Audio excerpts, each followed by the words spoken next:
가격차가 더 벌어지고 있습니다.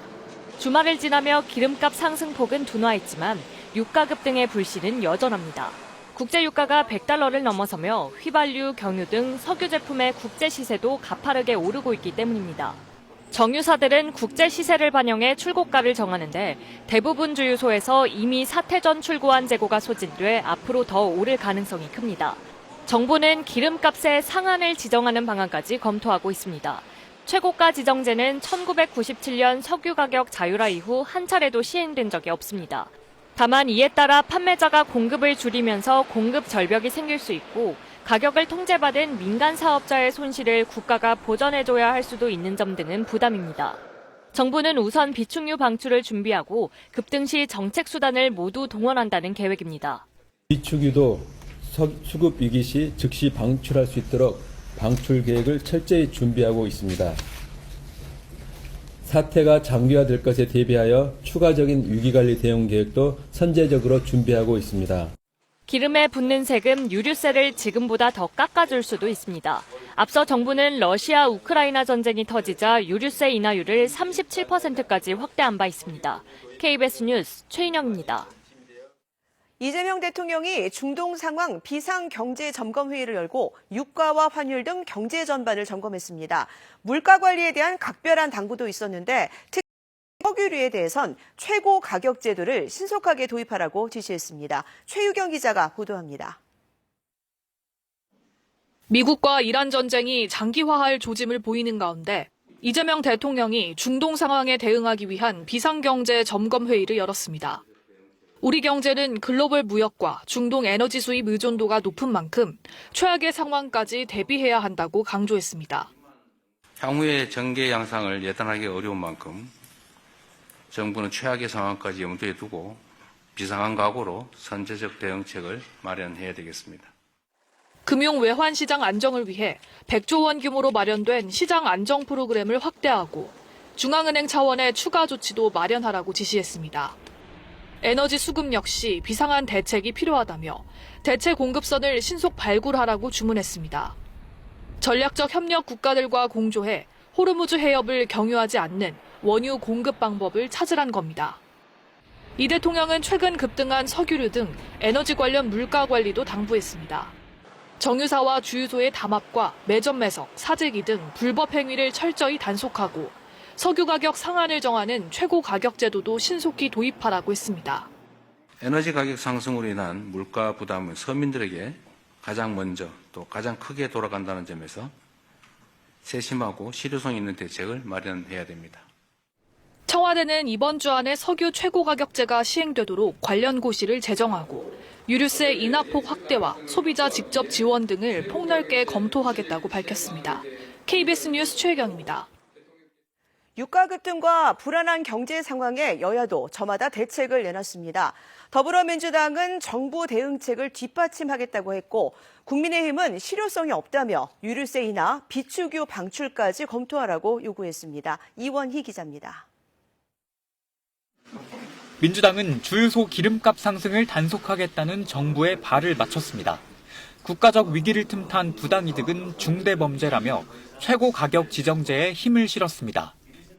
국제 유가 인상분이 국내 시세에 반영되는데 보통 2주 넘게 걸리는 점을 감안하면 너무 급하게, 그것도 너무 많이 오른 것이 사실입니다. 원유 600만 배럴 도입 합의, 100조 원 규모의 시장 안정 프로그램 등 정부가 유가 환율 상승에 적극 대응하고 있다면서 입법으로 뒷받침하겠다고 밝혔습니다. 당정은 외환시장 변동성에 대응하기 위해 환율 안정 3법을 조속히 처리하기로 뜻을 모았습니다. 19일 본회의 통과를 목표로 국민의힘은 정부 대책이 한심한 정치쇼라고 비판했습니다. 원유 600만 배럴 확보는 지난 정부가 체결한 비상시 우선 구매권 덕분이고 최고 가격 지정제는 부작용만 부를 거라고 주장했습니다. 기업 악마화와 가격 찍어 누르기로는 지금의 위기를 극복할 수 없습니다.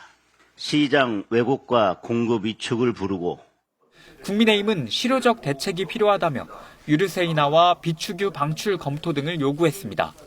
선거를 앞두고 이렇게 정부 책임론을 꺼냈지만 정작 당내는 노선 갈등으로 어수선한 상황.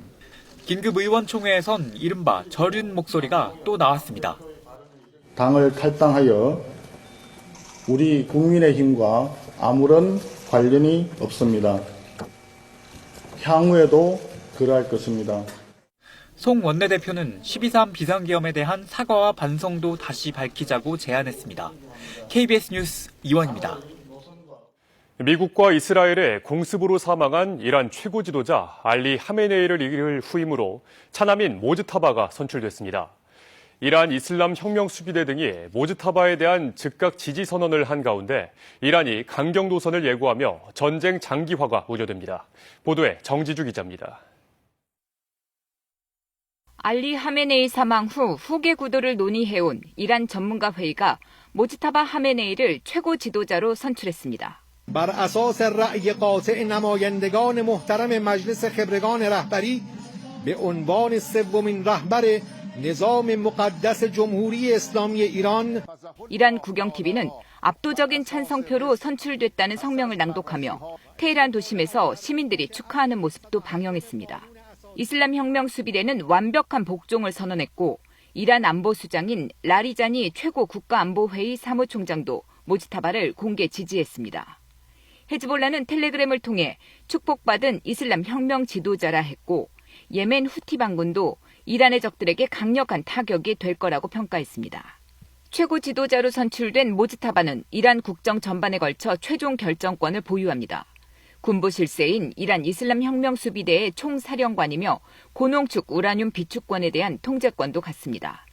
1969년생인 모즈타바는 하메네이의 6자녀 중 둘째 아들로 아버지가 혁명운동가로 성장하고 권력을 쥐는 과정을 곁에서 지켜봤습니다. 혁명수비대와 정보기관에 대한 막강한 영향력으로 오랫동안 후계자 후보로 거론됐습니다.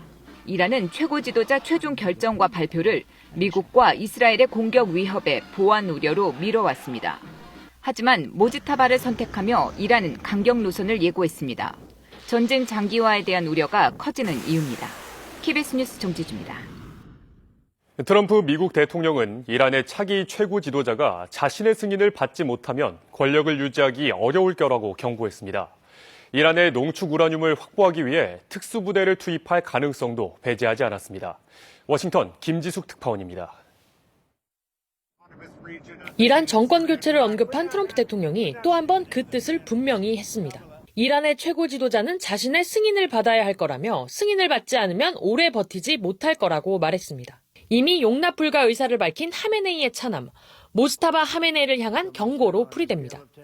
So we're in a very strong position now, and their leadership is just rapidly going. Everybody that seems to want to be a leader, they end up dead.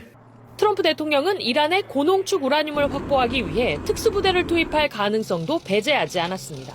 모든 것이 테이블 위에 있다는 겁니다. Something we could do later. We wouldn't do it now. Maybe we'd do it later. 실제 미국과 이스라엘이 전쟁 후반 단계에서 이란의 고농축 우라늄을 확보하기 위한 특수작전을 논의해왔다는